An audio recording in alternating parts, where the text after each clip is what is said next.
The 2021 iPad Pro is a very good iPad. Hey, I'm Jerry, and this is my review of the 2021 iPad Pro after more than a week of use. I know. A lot of people want to know, should they buy the iPad Pro over the iPad Air 4? Or should you upgrade from the 2018 or 2020 iPad Pro? But this video is not really a comparison video. But I will say, if you want or need the best tablet computer you can buy, and you can afford it, buy the iPad Pro. The 2021 iPad Pro design is carried forward from the 2020 iPad Pro, which was carried over from the 2018 iPad Pro. This iPad Pro is completely flat on all sides with rounded corners that just feels really good to use and hold in the hand. The edges of the iPad Pro are littered, but not in a bad way, with speaker grills and mic holes and volume and power buttons, the Apple Pencil magnet, and cutouts for the new Thunderbolt port. The design overall is just clean and modern, and Apple's been slowly bringing this same design language to the iPhone and the iPad Air and iMac. Even the new Apple TV remote and the rumored MacBooks will be getting this new design that started with the iPad Pro. This is pretty much the sci-fi tablet from movies when we were growing up that allowed people to do so many crazy things that we couldn't even imagine being true in a device like this. On the front of the iPad is just a screen, a big, beautiful screen. A very beautiful, bright screen with P3 color, True Tone, and a variable 120 Hz refresh rate that makes scrolling text on web pages and documents feel less digital. The 12.9-inch version does get an upgrade over the 11-inch in the 2021 with the new Liquid Retina XDR display that includes over 10,000 mini LEDs broken into 2,500 individual dimming zones that each light up separately to give you a 1,000,000:1 contrast ratio. Now, along with up to 1,600 nits of peak brightness for HDR content, this supposedly gives the iPad near OLED contrast, which means your whites are bright white and your blacks are pure black. The HDR content I've tested on the Liquid Retina XDR display does look absolutely amazing. One of the easiest ways to see the difference between the contrast is showing the letterboxing around a video on the 12.9-inch version versus the 11 or previous generation. There has been some concerns about blooming on the 12.9-inch version on the display where you have a bright object with a dark background, and because of the size of the 2,500 dimming zones, you essentially have some light bleed that comes out from around those objects. There's also an issue where there's a slight shadow around the border of the display on the XDR that does not appear on the other iPad Pros. In my opinion, this is pretty much overblown, and in regular use of watching a video, and I mean actually watching and paying attention to what you're watching and paying attention to the content instead of pixel peeping, you don't actually notice any issues. You should just enjoy the content.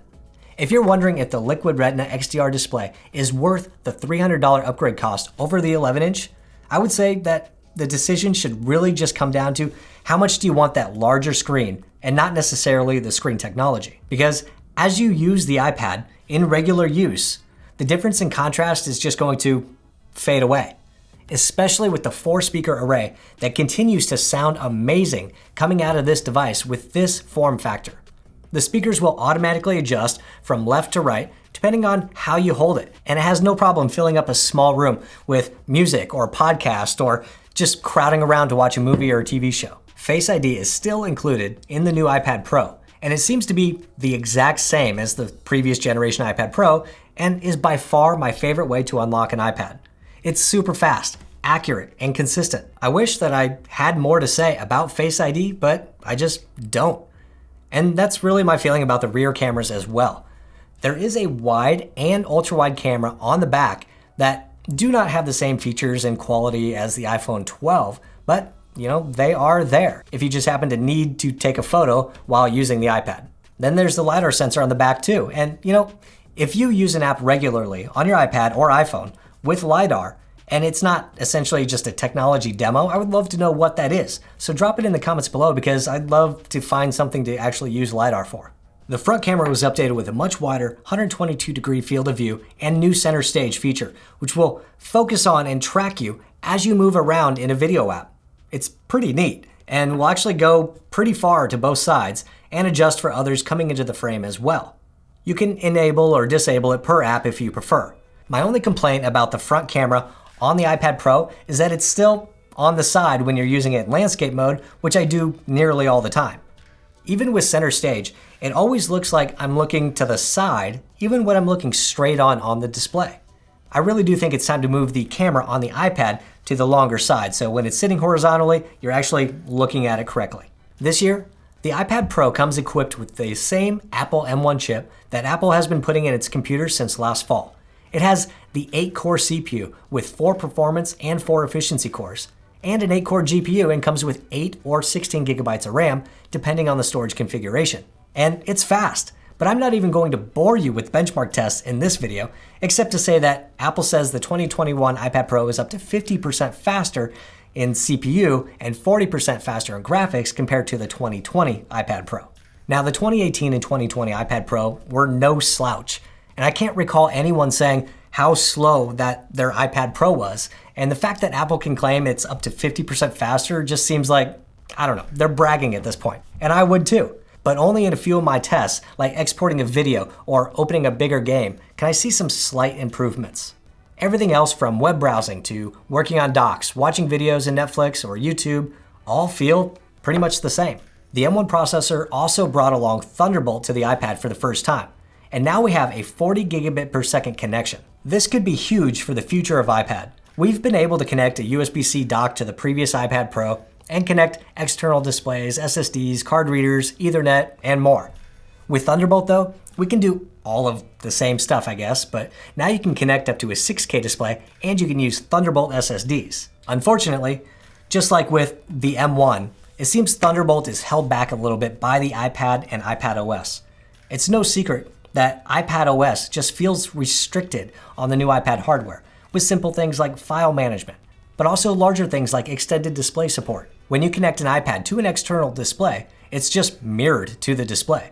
So you get these black pillars on each side. There are a couple of apps that can take advantage of the full display, like LumaFusion, and that's nice because you can actually create and have a nice large canvas or display to verify it's actually what you want it to be. There is some speculation that iPadOS 15, which is being announced, I guess, next week at WWDC, may finally bring some much needed improvements to the iPad operating system that will allow users to take advantage of this massive hardware upgrade. I'm personally hoping for huge changes in file and app management and more access to hardware accessories. Maybe a new iPad version of Finder that is more powerful. I'd like to be able to switch between the built-in speakers and connected speakers to a Thunderbolt dock, or just connect my iPad to a display and use an external keyboard and mouse while in clamshell mode. Or maybe Apple can figure out eGPUs. For nearly 2 years, I used my 12.9-inch iPad Pro as my main computer, and I enjoyed finding ways to do almost everything I needed, and I have lots of videos on that if that's something you're interested in. I think a refreshed iPadOS with new Pro apps that can take advantage of this insanely good hardware could draw me back to using the iPad Pro for just about everything. We now have a desktop class hardware and desktop class memory in an iPad, so please, Apple, let's get a desktop class OS. So, the iPad Pro with M1 is the best iPad that you can buy, but it's an iPad for better or worse. If you want the best, get the iPad Pro, either model. If you want the larger screen, I would spend the extra, but I wouldn't spend the extra just because of the screen technology if you prefer smaller iPads. Now, I didn't cover any accessories for the iPad Pro in this video, but if you're looking to get a keyboard case for your new iPad Pro, then check out this comparison over here between the Magic Keyboard and the Logitech Combo Touch. Let me know if it helps. Hit the thumbs up button if you liked it, hit subscribe if you want, and I'll see you next time.